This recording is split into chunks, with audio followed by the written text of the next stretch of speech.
ವಿಶೇಷ ಕಾರ್ಯಕ್ರಮಕ್ಕೆ ಸ್ವಾಗತ. ನಾನು ಮಧುಶ್ರೀ. ನಾಳೆ ಬಾನಲ್ಲಿ ಸಂಭವಿಸಲಿದೆ ಕೇತುಗ್ರಸ್ತ ರಕ್ತಚಂದ್ರ ಗ್ರಹಣ. ಈ ವರ್ಷ ಭಾರತದಲ್ಲಿ ಗೋಚರಿಸುತ್ತಿರುವ ಈ ಏಕೈಕ ಗ್ರಹಣದಿಂದ ಎದುರಾಗಲಿದೆಯಾ ಸಂಕಷ್ಟ?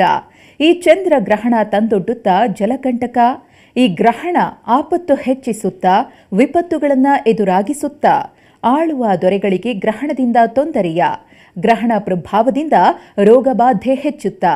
ಯಾವ ರಾಶಿಗೆ ಒಳಿತು, ಯಾವ ರಾಶಿಗೆ ಕೆಡುಕು? ಇದೇ ಈ ಹೊತ್ತಿನ ವಿಶೇಷ. ಕೇತುಗ್ರಸ್ತ ರಕ್ತ ಚಂದ್ರಗ್ರಹಣ ಇದು ಕಾಣಿಸಲಿದೆ, ಕಾಡಲಿದೆ.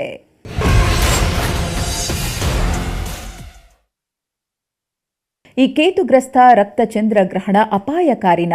ಇದರಿಂದ ಪ್ರಾಕೃತಿಕ ವಿಕೋಪಗಳು ಹೆಚ್ಚುತ್ವಾ? ರಾಜಕೀಯ ವಲಯದ ಮೇಲೆ ಇದರ ಪ್ರಭಾವವೇನು? ಈ ಗ್ರಹಣ ರೋಗ ಭೀತಿಯನ್ನ ಹೆಚ್ಚಿಸುತ್ತಾ? ಜನಜೀವನದ ಮೇಲೆ, ದ್ವಾದಶ ರಾಶಿಗಳ ಮೇಲೆ ಇದರ ಪರಿಣಾಮವೇನು? ಇದೆಲ್ಲದರ ಬಗ್ಗೆ ಮಾಹಿತಿಯನ್ನು ತಿಳಿಸಿಕೊಡುವುದಕ್ಕೆ ನಮ್ಮ ಜೊತೆಗಿದ್ದಾರೆ ವೇದ ಬ್ರಹ್ಮಶ್ರೀ ಆಗಿರುವಂತಹ ಕೆ ವೆಂಕಟೇಶ ಶರ್ಮಾ ಗುರೂಜಿಯವರು. ಬನ್ನಿ ಕಾರ್ಯಕ್ರಮಕ್ಕೆ ಅವರನ್ನು ಸ್ವಾಗತ ಮಾಡೋಣ. ಗುರುಗಳೇ ನಮಸ್ತೆ, ಕಾರ್ಯಕ್ರಮಕ್ಕೆ ಸ್ವಾಗತ. ನಮಸ್ಕಾರಮ್ಮ. ಓಂ ಶ್ರೀ ಗುರುಭ್ಯೋ ನಮಃ. ಹರಿ ಓಂ. ವಕ್ರತುಂಡ ಮಹಾಕಾಯ ಕೋಟಿ ಸೂರ್ಯ ಸಮಪ್ರಭಾ ನಿರ್ವಿಘ್ನಂ ಕುರ್ಮೇ ದೇವ ಸರ್ವಕಾರ್ಯೇಷು ಸರ್ವದಾ. ಗುರುಗಳೇ, ಈ ವರ್ಷ ಭಾರತದಲ್ಲಿ ಗೋಚರ ಆಗ್ತಾ ಇರುವಂತಹ ಏಕೈಕ ಗ್ರಹಣ ಇದು. ಈ ಗ್ರಹಣದ ಬಗ್ಗೆ ಬಹಳ ಕುತೂಹಲ ಇದೆ, ಆತಂಕವೂ ಕೂಡ ಇದೆ. ಈ ಗ್ರಹಣದ ವಿಶೇಷತೆ ಬಗ್ಗೆ ಮಾತನಾಡೋದಾದ್ರೆ ಅಮ್ಮ, ಇವಾಗ ನಾವು ಅಮಾವಾಸ್ಯೆ ದಿವಸ, ಇವತ್ತು ಕರೆಕ್ಟಾಗಿ 15 ದಿವಸ, ಅವತ್ತು ಮಂಗಳವಾರನೇ, ಇವತ್ತು ಮಂಗಳವಾರನೇ. ಈ ವಿಶೇಷತೆ ಏನಪ್ಪ ಅಂದರೆ, ನಮಗೆ ಮಂಗಳ ಅಂದರೆ ಕುಜ. ಈ ವರ್ಷ ಪ್ರಧಾನಮಂತ್ರಿ ಅಂದರೆ ಮಂತ್ರಿ ಅಂತ ಆಗ್ತಕ್ಕಂಥವರು ಮಂಗಳ ಗ್ರಹ. ಅದರಿಂದ ಈ ವರ್ಷ ನಮಗೆ 3/3/2026 ಮಂಗಳವಾರ ಫಾಲ್ಗುಣ ಮಾಸದ ಶುಕ್ಲ ಪಕ್ಷದ ಪೌರ್ಣಮಿ ಚಂದ್ರಗ್ರಹಣ, ಕೇತುಗ್ರಹಸ್ಥ ಚಂದ್ರಗ್ರಹಣ.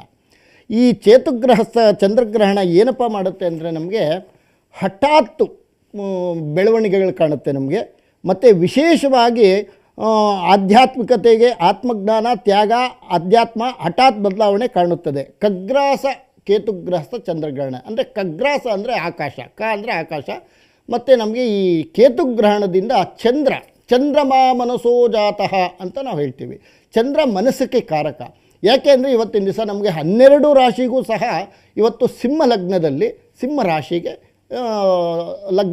ಲಗ್ನದಲ್ಲಿ ಗ್ರಹಣ ಆಗ್ತಾಯಿದೆ. ನಮಗೆ ಇವತ್ತಿನ ದಿವಸ ಯಾವ್ಯಾವ ನಕ್ಷತ್ರ ಆಗ್ತಾಯಿದೆ ಅಂತಂದರೆ, ನಮಗೆ ವಿಶೇಷವಾಗಿ ಪುಬ್ಬ ನಕ್ಷತ್ರ ಸಿಂಹರಾಶಿ, ಉತ್ತರ ಫಲ್ಗುಣಿ ನಕ್ಷತ್ರ ಸಿಂಹರಾಶಿ, ಉತ್ತರ ನಕ್ಷತ್ರ ಸಿಂಹರಾಶಿ, ಪುಬ್ಬ, ಪೂರ್ವ ಫಲ್ಗುಣಿ, ಉತ್ತರ. ಈ ನಕ್ಷತ್ರಕ್ಕೆ ಸಿಂಹಲಗ್ನದಲ್ಲೇ ಆಗ್ತಾ ಇರೋದ್ರಿಂದ ಸೂರ್ಯ ಪ್ರಪಂಚಕ್ಕೆ ಬೆಳಕು ಕೊಡ್ತಕ್ಕಂಥ ಒಂದು ಮನೆಯಲ್ಲಿ ಕೇತುಗ್ರಸ್ತ ಚಂದ್ರಗ್ರಹಣ ಅಂದರೆ, ನಮಗೆ ಚಂದ್ರಂಗೂ ಕೇತುಗೂ ಮತ್ತು ಸೂರ್ಯಂಗೂ ಸಂಬಂಧ ಇದೆ. ಇವಾಗ ನಮ್ಗೆ ಯಾಕಪ್ಪ ಅಂತಂದರೆ, ಈ ಪೌರ್ಣಮಿ ದಿವಸನೇ ಆಗ್ತಾ ಇರೋದ್ರಿಂದ ಭೂಮಿ ಬೆಳೆದಿಂಗಳಲ್ಲಿ ಸಮುದ್ರನೇ ಉಕ್ಕುತ್ತೆ ನಮಗೆ. ಆ ಸಮುದ್ರ ಉಕ್ಕೋದ್ರಿಂದ ಆ ನೀರಿಂದ ಪ್ರಳಯವಾಗ್ತಕ್ಕಂಥದ್ದು ಯೋಗಗಳಿದೆ, ಜಲಗಂಡಾಂತರಗಳಿದೆ, ಮತ್ತು ಆಗುಹೋಗುಗಳು ಜಾಸ್ತಿ, ಅನಾಹುತಗಳು ನಮಗೆ ಕಾಣಿಸ್ತಾ ಇದೆ ಈ ವರ್ಷ. ಆಮೇಲೆ ಏನಪ್ಪ ಅಂತಂದರೆ, ಗ್ರಹಣಗಳು ಈ ವರ್ಷ ಇನ್ಯಾವುದೂ ಇಲ್ಲ ನಮಗೆ. ಇದೇ ಲಾಸ್ಟ್ ಗ್ರಹಣ. ನಮ್ಗೆ ಇದೇ ಗ್ರಹಣ ಯಾವುದೂ ಕಾಣಿಸೋದಿಲ್ಲ. 2026-27ಕ್ಕೆ ನಮ್ಗೆ ಯಾವುದೂ ಗ್ರಹಣಗಳಿಲ್ಲ. ಇದು ಬಿಟ್ಟರೆ ನಮಗೆ 2 ಗ್ರಹಣ, ಅದು ನಮಗೆ ಹೋಸತಿ 17ನೇ ತಾರೀಕು ಆಗಿದ್ದು ನಮ್ಮ ಭಾರತಕ್ಕಿಲ್ಲ. ಇದೂ ಸಹ ನಮಗೆ ಭಾರತಕ್ಕಿರೋದ್ರಿಂದ ನಮಗೆ 21 ನಿಮಿಷಗಳ ಕಾಲ ನಮಗೆ ಗ್ರಹಣ 100% ಇದೆ. ಇದು ಗ್ರಹಣ ಇರೋದ್ರಿಂದ ನಮಗೆ ನೋಡಿ, ಗ್ರಹಣ ಆರಂಭ ನಮಗೆ ಒಂಟಿಕೊಪ್ಪಲ್ ಪಂಚಾಂಗದ ಪ್ರಕಾರ ನಾವು ತೊಗೊಂಡ್ರೆ 3 ಗಂಟೆ 13 ನಿಮಿಷದಿಂದ ಸ್ಪರ್ಶಕಾಲ ನಮಗೆ ಶುರುವಾಗುತ್ತೆ. 4 ಗಂಟೆ 34 ನಿಮಿಷ ಪೂರ್ಣಗ್ರಹಣ, 4 ಗಂಟೆ 34 ನಿಮಿಷ PM ಇಂದ 5 ಗಂಟೆ 33 ನಿಮಿಷದ ತನಕ ಮಧ್ಯಕಾಲ ಅಂತ ನಾವು ಹೇಳ್ತೀವಿ. ಗ್ರಹಣ ಮೋಕ್ಷಕಾಲ ಬಂದು ನಮಗೆ 6 ಗಂಟೆ 47 ನಿಮಿಷ ಅಂತ ನಾವು ತೊಗೊಳ್ತೀವಿ. ಇದರಲ್ಲಿ ನಮಗೆ 21 ನಿಮಿಷಗಳ ಕಾಲ ನಾವು ಗ್ರಹಣನ ನೋಡಬಹುದು. ಇದು ಭಾರತದ ಕಾಲಮಾನನ ಗುರುಗಳೇ ಅಥವಾ ಜಾಗತಿಕ? ನಮ್ಮದು ಭಾರತದ ಇಂಡಿಯನ್ ಸ್ಟ್ಯಾಂಡರ್ಡ್ ಟೈಮ್ ಪ್ರಕಾರ, ಒಂಟಿಕೊಪ್ಪಲ್ ಪಂಚಾಂಗದ ಪ್ರಕಾರ ನಮಗೆ ಇದು 100% ನಮಗೆ 21 ನಿಮಿಷಗಳ ಕಾಲ ನಮಗೆ ಗೋಚರ ಆಗುತ್ತೆ. ಇದು ನೋಡಬಹುದು ನೀವು. ಕರ್ನಾಟಕದಲ್ಲಿ ಬೆಂಗಳೂರಲ್ಲಿ ಬ್ಲಡ್ ಮೂನ್ ಅಂತ ಅಂದರೆ, ರಕ್ತಚಂದನ ಅಂತಂದರೆ ಸ್ವಲ್ಪ ಕೆಂಪು ಕಾಣುತ್ತೆ. ಅದು ಅಂದರೆ ಪೂರ್ತಿ ಕೆಂಪು ಅಂತ ನಾವು ಹೇಳಲಿಕ್ಕಾಗಲ್ಲ, ಸ್ವಲ್ಪ ಬ್ಲಡ್ ಮೂನ್ ಅಂತ ನಾವು ಹೇಳ್ತೀವಿ.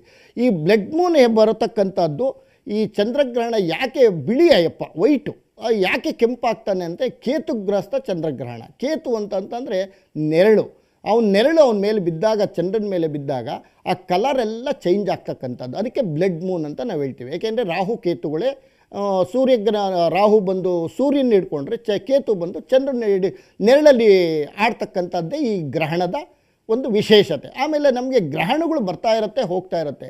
ಆದರೆ ನಾವು ಏನಪ್ಪ ಅಂತಂದರೆ ಚಂದ್ರಮ ಮನಸ್ಸೋ ಜಾತ ಅಂತ ನಾವು ಚಂದ್ರನ ಯಾಕಪ್ಪ ವಿಶೇಷವಾಗಿ ತೊಗೊಳ್ತೀವಿ ಅಂತಂದರೆ ಎಲ್ಲರ ಮನಸ್ಸಲ್ಲೂ ಚಂದ್ರ ಇರ್ತಾನೆ. ಯಾಕೆಂದರೆ ನಾವು ದಿನಾ ಭವಿಷ್ಯ ಹೇಳಬೇಕಾದ್ರೆ ಚಂದ್ರನ ನೋಡಿಕೊಂಡೇ ನಿತ್ಯ ಭವಿಷ್ಯ ನಾವು ಹೇಳಬೇಕಾದ್ರೆ ಅವನೇ ನಮ್ಮ ಮೇಲೆ ಎಲ್ಲ ಪ್ರಭಾವ ಬೀರ್ತಕ್ಕಂಥವನು. ಆ ಚಂದ್ರನಿಂದನೇ ಸಹ ನಮಗೆ ಈ ಅನಾಹುತಗಳು, ಏಕೆಂದರೆ ಅಪಘಾತಗಳು, ಆಮೇಲೆ ಆಕ್ಸಿಡೆಂಟ್ ಆಯಿತು ಅಂತಂದರೆ ಉಳಿಯೋದೇ ಇಲ್ಲ, ಬರೀ ರಕ್ತ ರಕ್ತ ರಕ್ತ ರಕ್ತ ರಕ್ತ. ಅದಕ್ಕೆ ಈ ರಕ್ತಚಂದ್ರನ ಅಂತಕ್ಕಂಥದ್ದು ಜೀವನೇ ಉಳಿಯೋದಿಲ್ಲ. ಆಕ್ಸಿಡೆಂಟ್ ಆಗಿಬಿಟ್ರೆ ಬ್ಲಡ್ಡು, ಅದಕ್ಕೆ ಬ್ಲಡ್ ಮೂನ್ ಅಂತ ನಾವು ಹೇಳ್ತೀವಿ. ಆ ಚಂದ್ರಂಗೆ ಅಷ್ಟು ಪವರ್ ಇದೆ. ಇನ್ನು ಗುರುಗಳೇ, ಈ ಗ್ರಹಣದ ಸಂದರ್ಭದಲ್ಲಿ ನಾವು ಹಿಂದಿನಿಂದಲೂ ಕೂಡ ನೋಡ್ಕೊಂಡು ಬಂದಿದ್ದೀವಿ, ಒಂದಷ್ಟು ಆಚರಣೆಗಳು, ವಿಧಿವಿಧಾನಗಳು, ಕಟ್ಟುಪಾಡುಗಳು ಇದ್ದೇ ಇರುತ್ತೆ. ಏನು ನಿಯಮಗಳನ್ನು ಪಾಲಿಸಬೇಕು, ಏನು ಮಾಡಬಾರ್ದು ಅಂತ ನೋಡಿಮ್ಮ, ಗ್ರಹಣ ಅಂತಂದರೆ ಗರ್ಭಿಣಿ ಸ್ತ್ರೀಯರು, ರೋಗಗಳಿರ್ತಕ್ಕಂಥವ್ರು ಆಚೆ ಓಡಾಡೋದು ತಪ್ಪಾಗತ್ತೆ. ಆಮೇಲೆ ಆರೋಗ್ಯವಾಗಿರ್ತಕ್ಕಂಥವರು ಒಂದು 10 ಗಂಟೆಗೆ ಉಪಹಾರ ಮಾಡ್ಕೋಬೇಕು, ಊಟ ಮಾಡಬಾರ್ದು. ಯಾಕೆ ಅಂತಲೇ ನಮಗೆ ಒಂದು 3 ಅವರ್ 5 ಅವರ್ ಗ್ಯಾಪ್ ಇರಬೇಕು. ಅದು ಆಹಾರ ಪಚನ ಆಗಬೇಕು ನಮಗೆ. ಇಲ್ಲ ಅಂತಂದರೆ ಆ ವಿಕಿರಣಗಳಿರುತ್ತೆ ನೋಡಿ, ಆ ಕೆಟ್ಟ ಗಾಳಿ, ಆ ವಿಕಿರಣಗಳು ಹೊಟ್ಟೆ ಮೇಲೆ ಬಿದ್ದಾಗ ನಮಗೆ ಕೆಟ್ಟ ಫಲ ಆಗ್ತಕ್ಕಂಥದ್ದು ಸೂಚನೆಗಳಿದೆ. ಸ್ವಲ್ಪ ತಿಂದುಬಿಟ್ರೆ ಏನೂ ತೊಂದರೆ ಇಲ್ಲ. ಆಮೇಲೆ ವಿಶೇಷವಾಗಿ ಆಹಾರನ ಸ್ವಲ್ಪ ಕಡಿಮೆ ಮಾಡಿಕೊಂಡ್ರೆ ಉತ್ತಮ ಫಲ. ಯಾಕೆಂದರೆ ಚಂದ್ರ ಅದು ಜೀರ್ಣಶಕ್ತಿ ಕೊಡೋದಿಲ್ಲ. ಅವನು ಆ ಜೀರ್ಣಶಕ್ತಿ ಯಾವಾಗ ಕೊಡೋದಿಲ್ವೋ ನಮ್ಗೆ ಇಲ್ಲೇ ಇರೋದು ಕಾಯಿಲೆಗಳಿಗೆಲ್ಲ ನಮಗೆ ಕಾರಣವಾಗ್ತೀವಿ. ಅದರಿಂದ ಸ್ವಲ್ಪ ಆಹಾರ ಕಡಿಮೆ ತಗೊಳ್ಳೋದ್ರಿಂದ ಒಳ್ಳೆಯದಾಗುತ್ತೆ. ಇನ್ನು ದೇವಸ್ಥಾನದ ವಿಚಾರದಲ್ಲೂ ಕೂಡ ನಾವು ಗಮನಿಸ್ತೀವಿ, ಗ್ರಹಣದ ಸಂದರ್ಭದಲ್ಲಿ ದೇವರಿಗೆ ದಿಗ್ಬಂಧನವನ್ನು ಹಾಕಲಾಗುತ್ತೆ. ಈ ಆಚರಣೆಯ ಬಗ್ಗೆ ಗುರುಗಳೇ? ಅಮ್ಮ, ಇವಾಗ ನಮ್ಗೆ ಏನಾಗುತ್ತೆ ಅಂತಂದರೆ, ಇವಾಗ ನಾವು ಎಲ್ಲೋ ಒಂದು ಕಡೆ ಹೋಗಿರ್ತೀವಿ, ಒಂದು ಸ್ಮೆಲ್ ಬಂದುಬಿಡುತ್ತೆ, ನಾವು ಅಲ್ಲಿ ಇರೋಕ್ಕಾಗತ್ತಾ? ನಾವು ಇರೋಕ್ಕಾಗೋದಿಲ್ಲ. ಒಂಥರ ಮೂಗು ಮುಚ್ಕೊಂಡ್ಬಿಡ್ತೀವಿ ನಾವು. ಈ ಗ್ರಹಣ ಅಂತಕ್ಕಂಥದ್ದು ಆ ವಿಕಿರಣಗಳು, ವಿಷಗಾಳಿ, ಅದು ಏನಾದರೂ ವಿಗ್ರಹದಲ್ಲಿ ಹೋಗಿ ಸೇರಿಕೊಂಡ್ರೆ ನಮಗೆ ವಿಲ್ ಪವರ್ ಅಂತ ಹೇಳ್ತೀವಿ ನಾವು. ಅದಕ್ಕೆ ಪ್ರಾಣ ಪ್ರತಿಷ್ಠಾಪನೆ ಅಂತ ಮಾಡಿರ್ತೀವಿ. ಅದು ವೀಕ್ ಆಗಿಬಿಡುತ್ತೆ, ಅಂದರೆ ಶಕ್ತಿ ಕುಗ್ಗಿಸ್ಬಿಡುತ್ತೆ. ಅಂದರೆ ನಂಬಿಕೆ, ಅವರವರ ನಂಬಿಕೆಗೆ ಬಿಡ್ತಕ್ಕಂಥದ್ದು ಇದೇ ಇಲ್ಲ. ಏಕೆಂದರೆ ಏನಾಗುತ್ತೆ ಅಂದರೆ ಆ ವಿಕಿರಣಗಳು ಯಾವಾಗ ವಿಗ್ರಹದ ಮೇಲೆ ಬೀಳುತ್ತೋ ಆವಾಗ ಏನಾಗುತ್ತೆ ಅಂತಂದರೆ ಆ ಪವರ್ ಕಡಿಮೆ ಆಗಿಬಿಡುತ್ತೆ. ಅದಕ್ಕಾಗಿ ನಾವೇನು ಮಾಡ್ತೀವಿ ಅಂದರೆ ದರ್ಬೆ, ತುಳಸಿ ಅಥವಾ ಹಾಲು, ಗಂಜಲ, ಮೊಸರು ಇವೆಲ್ಲ ದೇವ್ರ ಮೇಲೆ ಹಾಕಿಟ್ಟಾಗ ನಮಗೆ ಪವರ್ ಜಾಸ್ತಿ ಇರುತ್ತೆ. ಅದು ಅಷ್ಟು ಬಿಟ್ಟರೆ ಆ ವಿಕಿರಣಗಳು ದೇವ್ರ ಮೇಲೆ ಬೀಳಬಾರ್ದು ಅಂತಕ್ಕಂಥ ಒಂದು ಉದ್ದೇಶ ಬಿಟ್ಟರೆ ಬೇರೆ ಇನ್ನೇನು ಇಲ್ಲ. ಇನ್ನು ದೇವಸ್ಥಾನದ ವಿಚಾರದಲ್ಲಿ ಮಾತನಾಡಿದ್ವಿ ಗುರುಗಳೇ. ಇನ್ನು ಮನೆಯಲ್ಲಿ ಯಾವ ರೀತಿ ಪೂಜೆ ಪುನಸ್ಕಾರಗಳನ್ನು ನೆರವೇರಿಸಬೇಕು ಅಂತ ಹೇಳಿ, ಒಬ್ಬ ವೈಯಕ್ತಿಕವಾಗಿ ವ್ಯಕ್ತಿ ಯಾವ ರೀತಿ ನಿಯಮಗಳನ್ನು ಅನುಸರಿಸಬೇಕು ಅಂತ ಹೇಳಿದ್ರಿ. ಇನ್ನು ಪೂಜಾ ವಿಧಿವಿಧಾನಗಳ ಬಗ್ಗೆ ನಾವು ಮಾತನಾಡಬೇಕಾಗುತ್ತೆ. ನೋಡಿಮ್ಮ, ಇವತ್ತಿನ ದಿವಸ ನಮಗೆ ಗ್ರಹಣ ಆಗಿರೋದ್ರಿಂದ ಮನೆಯಲ್ಲಿ ಬೆಳಗ್ಗೆ ಪ್ರಾತಃ ಕಾಲದಲ್ಲಿ ಎದ್ದುಬಿಟ್ಟು, ಏಕೆಂದರೆ 7:15 ಮುಗಿಯುತ್ತೆ, ಕೆಲವರು ಸಾಯಂಕಾಲನೇ ಮನೆಯೆಲ್ಲ ತೊಳ್ಕೊಬೇಕಾಗತ್ತೆ, ದೇವ್ರನ್ನೆಲ್ಲ ವಿಗ್ರಹಗಳೆಲ್ಲ ಕ್ಲೀನ್ ಮಾಡಿಕೊಂಡು ಸ್ನಾನ ಮಾಡಿಕೊಂಡು ದೇವ್ರ ಪೂಜೆ ಮಾಡ್ಕೊಂಡು ನಿತ್ಯ ಕರ್ಮಾನುಷ್ಠಾನ ಏನಿದೆಯೋ ಅದೆಲ್ಲ ಮಾಡಿಕೊಂಡು ಮನೆ ಸಾರಿಸ್ಕೋಬೇಕಾದ್ರೆ ಉಪ್ಪು, ಸ್ವಲ್ಪ ಅರಿಶಿಣ ಮತ್ತು ನೀರು, ಒಂಚೂರು ಹಾಲು ಹಾಕ್ಕೊಂಡು ನಡೆಯುತ್ತೆ. ಮನೆಯೆಲ್ಲ ಸಾರಿಸಿ ಗೂಡಿಸಿ ರಂಗೋಲಿ ಹಾಕಿ ಎಲ್ಲ ಮಾಡಿಬಿಟ್ಟು ಮನೆ ಶುದ್ಧಿ ಮಾಡಿಕೊಂಡು ಅವ್ರವ್ರ ಇಷ್ಟ ದೇವರುಗಳನ್ನ ಪೂಜೆ ಮಾಡಿಕೊಂಡಾಗ ಒಳ್ಳೆಯದಾಗತ್ತೆ. ಈ ಥರ ಮನೆ ಶುದ್ಧಿ ಮಾಡಿಕೊಂಡು ಮುಂದೆ ಕಾರ್ಯಕ್ರಮ ಮಾಡ್ಕೊಳ್ಳೋದು ಒಳ್ಳೆಯದು. ಆಮೇಲೆ ದೇವಸ್ಥಾನಗಳಲ್ಲಿ ಎಲ್ಲ ಕಡೆಯೂ ಸಹ ಗ್ರಹಣ ಶಾಂತಿ ಮಾಡ್ತಾ ಇದ್ದಾರೆ. ಅವರ ಅನುಕೂಲ ಇರ್ತಕ್ಕಂಥವ್ರು ಎಲ್ಲ ದೇವಸ್ಥಾನದಲ್ಲೂ ಹೋಗಿ ಮಾಡಿಸ್ಕೋಬೋದು.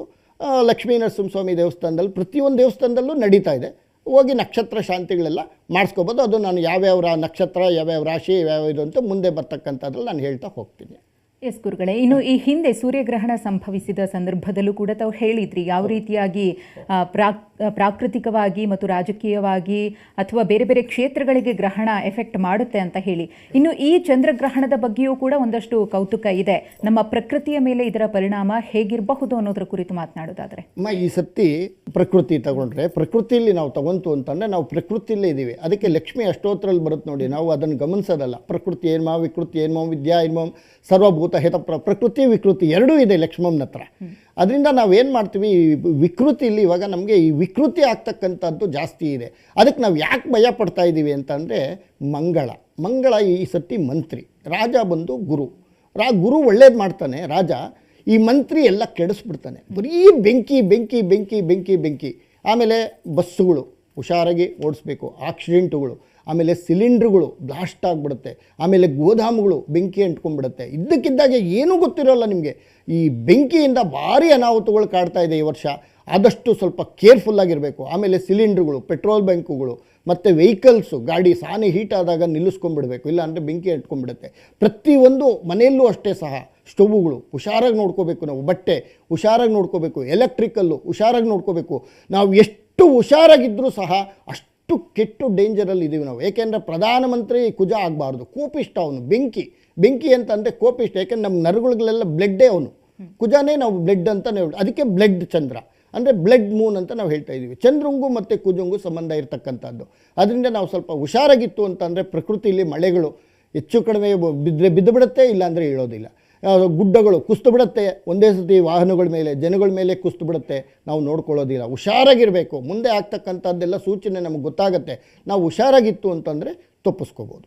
ಇದು ದೇಶದ ಮಟ್ಟಿಗ ಗುರುಗಳೇ ಅಥವಾ ಜಾಗತಿಕ ಅಂದರೆ ವಿಶ್ವಕ್ಕೆ ಇದು ಅನ್ವಯಿಸುತ್ತೆ. ಯಾಕೆಂದರೆ ಆಲ್ಮೋಸ್ಟು ಚಂದ್ರ ಎಲ್ಲರಿಗೂ ಪ್ರಪಂಚಕ್ಕೆ ಇದ್ದಾನೆ ಚಂದ್ರ, ನಮ್ಮೊಬ್ಬರಿಗೆ ಏನಿಲ್ವಲ್ಲ, ಇಡೀ ಪ್ರಪಂಚಕ್ಕೆ ಬೆಳಕು ಕೊಡ್ತಕ್ಕ ಸೂರ್ಯ ಚಂದ್ರ ಇರೋದ್ರಿಂದ ನಮ್ಗೆ ಇವೆಲ್ಲನೂ ಪ್ರಪಂಚಕ್ಕೆ ಅನ್ವಯಿಸುತ್ತೆ. ತುಂಬ ಹುಷಾರಾಗಿರಬೇಕು. ಇನ್ನುಳಿದಂತೆ ರೈತಾಪಿ ವರ್ಗಕ್ಕೆ ಹೇಗಿದೆ ಅಂತ ಗುರುಗಳೇ? ಈ ಸತಿ ರೈತಾಪಿ ವರ್ಗಕ್ಕೆ ಹಾಲು ವ್ಯಾಪಾರ ತುಂಬ ಚೆನ್ನಾಗಿದೆ. ಈ ಸತಿ ರೈತರಿಗೆಲ್ಲ ಒಂಥರ ಬಂಪರ್ ಅಂತ ಹೇಳ್ಬೋದು, ಹಾಲು ಬಿಸ್ನೆಸ್ ಮಾಡೋರಿಗೆ. ಮತ್ತು ವಿಶೇಷವಾಗಿ ಭತ್ತ, ಅಕ್ಕಿ ಈ ಪದಾರ್ಥಗಳೆಲ್ಲ ತುಂಬ ಚೆನ್ನಾಗಾಗತ್ತೆ. ಆದರೆ ತುಂಬ ರೇಟ್ ಆಗಿಬಿಡುತ್ತೆ, ತುಂಬ ಗಗನ ಮುಟ್ಟುತ್ತೆ ರೇಟು. ಸ್ವಲ್ಪ ಹುಷಾರಾಗಿರಬೇಕು. ಸಾಮಾನುಗಳು ಈ ಸತಿ ವ್ಯವಸಾಯದಲ್ಲಿ ತುಂಬ ಒಳ್ಳೆ ಬೆಳೆ ಇದೆ. ಆದರೆ ಕಾಡು ಪ್ರಾಣಿಗಳಿಂದ ದುಷ್ಟ ಜನರಿಂದ ಸ್ವಲ್ಪ ತೊಂದರೆಗಳಾಗ್ತಕ್ಕಂಥದ್ದು. ಏಕೆಂದರೆ ಸೈಡ್ನೇ ಇರೋದಿಲ್ಲ. ಪಾಪ ಯಾರಾದರೂ ಒಳ್ಳೆ ಕೆಲಸ ಮಾಡ್ತಾ ಇದ್ದಾರೆ ಅಂದರೆ ಹೋಗೋದು, ಅದನ್ನು ಹಾಳು ಮಾಡಿ ಬಂದುಬಿಡೋದು, ಬೆಂಕಿ ಇಟ್ಟು ಬಂದುಬಿಡೋದು. ಈ ಬೆಂಕಿಯಿಂದ ಅನಾಹುತ ಅಂತ ಹೇಳಿದ್ನಲ್ಲ, ಸ್ವಲ್ಪ ಮೈಯೆಲ್ಲ ಕಣ್ಣಿಟ್ಕೊಂಡು ಹುಷಾರಾಗಿ ನೋಡಿಕೊಂಡ್ರೆ ತುಂಬ ಚೆನ್ನಾಗಿದೆ. ಒಳ್ಳೆ ಬೆಳೆ ಮಳೆ ಎಲ್ಲ ಚೆನ್ನಾಗಿದೆ. ಆದರೆ ಕುಜನಿಂದ ಸ್ವಲ್ಪ ಅನಾಹುತಗಳಾಗ್ತಕ್ಕಂಥದ್ರಿಂದ ನಾವು ಎಚ್ಚೆತ್ಕೊಂಡ್ರೆ ಒಳ್ಳೆಯದು. ಗುರುಗಳೇ, ಇನ್ನು ರಾಜಕೀಯ ರಂಗದ ಬಗ್ಗೆ ಮಾತನಾಡಲೇಬೇಕು. ನಾವು ಗಮನಿಸ್ತಾ ಇದ್ದೀವಿ ರಾಜ್ಯದ ಮಟ್ಟಿಗೆ ಏನಾಗ್ತಾ ಇದೆ ಅಂತ ಹೇಳಿ. ರಾಜ್ಯದಲ್ಲಿ ಒಂದಷ್ಟು ಗೊಂದಲಗಳಿದೆ. ಆ ಗೊಂದಲಗಳು ಮುಂದುವರಿಯುತ್ತಾ ಅಥವಾ ಇನ್ನೊಂದಷ್ಟು ಗೊಂದಲಗಳಿಗೆ ದಾರಿ ಮಾಡಿಕೊಡುತ್ತಾ ಗ್ರಹಣ? ಇದು ರಾಜ್ಯದ ಮಟ್ಟಿಗಾದರೆ ದೇಶದ ಮಟ್ಟಿಗೂ ಕೂಡ ನಾವು ಗಮನ ಹರಿಸಬೇಕಾಗುತ್ತೆ. ಎರಡನ್ನೂ ನೋಡೋದಾದರೆ ಗುರುಗಳೇ. ನಮಗೆ ಫಸ್ಟು ರಾಜ್ಯಕ್ಕೆ ತಗೊಳ್ಳೋಣ. ರಾಜಕೀಯ ಸ್ಥಿರತೆ ಆಗ್ತಾ ಇರುತ್ತೆ, ಸ್ವಲ್ಪ ಹುಷಾರಾಗಿರಬೇಕು. ಸ್ಥಿರತೆ ಅಂತೂ 100% ಇದೆ. ಆಮೇಲೆ ಇನ್ನೊಂದು ಸರ್ತಿ ಇನ್ನೂ ಸ್ವಲ್ಪ ಮುಂದಕ್ಕೆ ಹೋಯ್ತು ಅಂತಲೇ ಇನ್ನೂ ಪ್ರಾಬ್ಲಮ್ ಇದೆ ಕರ್ನಾಟಕಕ್ಕೆ ನೋಡ್ಕೋಬೇಕಾದ್ರೆ. ಇನ್ನು ದೇಶಕ್ಕೆ ನೋಡ್ಕೋಬೇಕಾದ್ರೆ ಏನೂ ತೊಂದರೆ ಇಲ್ಲ, ನಡ್ಕೊಂಡು ಹೋಗುತ್ತೆ. ಆದರೆ ಸ್ವಲ್ಪ ದೊಡ್ಡ ದೊಡ್ಡ ತಲೆಗಳಿಗೆ ವಯಸ್ಸಾಗಿರ್ತಕ್ಕಂಥವರು ಸ್ವಲ್ಪ ಹುಷಾರಾಗಿರಬೇಕು. ಪ್ರಾಣ ಗಂಡಾಂತರಗಳಿದೆ, ಸ್ವಲ್ಪ ನೋಡಿಕೊಂಡ್ರೆ ಒಳ್ಳೆಯದಮ್ಮ. ಓಕೆ ಗುರುಗಳೇ, ಇನ್ನು ಜನಜೀವನದ ಮೇಲೆ ಗ್ರಹಣದ ಎಫೆಕ್ಟ್ ಹೇಗಿದೆ ಅಂತ? ಜನಜೀವನದ ಮೇಲೆ ಈ ಸರ್ತಿ ನಾನು ರಾಶಿಫಲದಲ್ಲಿ ಏನೇನು ರೋಗಗಳು ಬರುತ್ತೆ, ಏನೇನು ರುಜಿನಗಳು ಬರುತ್ತೆ ಅಂತಕ್ಕಂಥದ್ದು ನಾನು ರಾಶಿಫಲದಲ್ಲೆಲ್ಲ ಹೇಳ್ಕೊಂಡು ಹೋಗ್ತಾ ಇರ್ತೀನಿ. 12 ರಾಶಿ ಇದೂ ಸಹ ಅದರಲ್ಲೆಲ್ಲ ಬರುತ್ತೆ, ಯಾವ್ಯಾವ ಮನುಷ್ಯನಿಗೆ ಏನೇನು ಕಾಯಿಲೆ ಬರುತ್ತೆ, ಏನೇನಾಗುತ್ತೆ ಅಂತಕ್ಕಂಥದ್ದು. ಆದರೆ ನಾವು ಕಾಮನ್ನಾಗಿ ತೊಗೋಬೇಕು ಅಂತಂದರೆ ನಾನು ಸತಿನೂ ಹೇಳಿದ್ದೆ, ಹಾರ್ಟಿಗೆ ಪ್ರಾಬ್ಲಮ್ ಆಗ್ತಕ್ಕಂಥದ್ದು. ಆಮೇಲೆ 15 ಜನ ಹುಟ್ಟಿದ್ರೆ 12 ಜನ ಮರಣ. Ulcer, cancer, BP, sugar. ಏಕೆಂದರೆ ಇದು ವೈದ್ಯ ಜ್ಯೋತಿಷದಿಂದ ನಾವು ತೊಗೊಂಡ್ರೆ ಈ ಕಾಯಿಲೆಗಳೆಲ್ಲ ಜಾಸ್ತಿ ಆಗ್ತಾಯಿದೆ. ಆಮೇಲೆ ಆಹಾರ ಪದಾರ್ಥಗಳು ಕಳತಿ ಆಗ್ತಾಯಿದೆ. ಇವತ್ತಿನ ದಿವಸ ನಾವು ಏನು ತಿಂದರೂ ಸಹ ಅದು ಪಾಯ್ಸನ್ ಆಗ್ತಾಯಿದೆ. ಅದರಿಂದನೂ ಸಹ ನಮಗೆ ಕಾಯಿಲೆಗಳು ಬರ್ತಕ್ಕಂಥದ್ದು ಸೂಚನೆಗಳಿದೆ. ಅದರಿಂದ ನಾವು ಹುಷಾರಾಗಿತ್ತು ಅಂತಂದರೆ ತುಂಬ ಅನುಕೂಲ ಆಗುತ್ತೆ.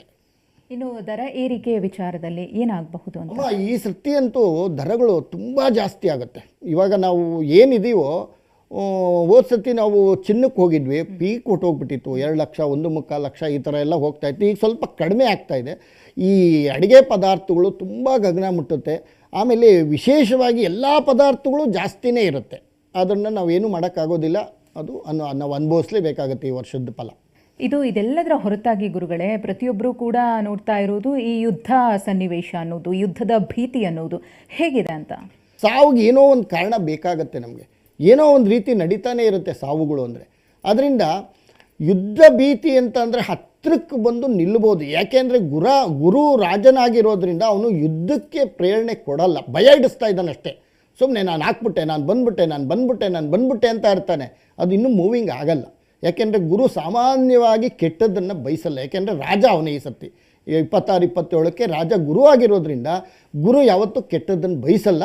ಭಯ ಆಗ್ತಾ ಇರುತ್ತೆ ನಮಗೆ, ಏನಾಗ್ಬಿಡುತ್ತೋ, ಇಲ್ಲೇನಾಗುತ್ತೋ, ಅಲ್ಲೇನಾಗುತ್ತೋ, ಆ ದೇಶದ ಮೇಲೆ ಏನಾಗುತ್ತೋ, ನಮ್ಮ ದೇಶದ ಭಯ. ಆ ಭಯ ಹುಟ್ಟಿಸೋನು ಕುಜ. ಆಗುತ್ತೆ, ಆಗಬಹುದು, ಆಗೋದಿಲ್ಲ.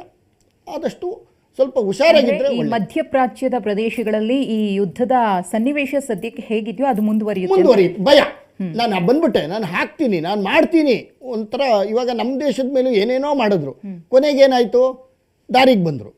ಈ ಥರ ಭಯ ಇಡ್ಸೋದು ಸುಮ್ಮನೆ ಏನೋ ಒಂದು ಪಾಪ ಅವ್ರಿಗೆ ನೆಮ್ಮದಿ ಕೊಡಬಾರ್ದಲ್ವ.